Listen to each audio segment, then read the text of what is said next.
Hi everyone అండి. ఇవాళ recipe దద్దోజనము. ఇలా మెత్తగా ఉడికించి రెడీ పెట్టుకోవాలి అన్నము. మెత్తగా ఉడికించుకున్న అన్నంలో పెరుగులో కాస్త ఉప్పు ఇలా వేసి కలుపుకోవాలండి.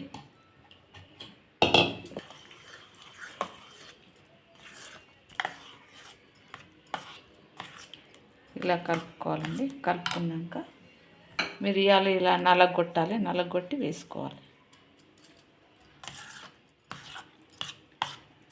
కడాయి పెట్టి కొద్దిగా ఆయిల్ పోసుకోవాలండి. ఆయిల్ వేడెక్కాక పోపు గింజలు వేగాక ఎండుమిర్చి, కరివేపాకు, పసుపు ఇప్పుడు ఇందులో కలుపుకోవాలండి. అన్నంపై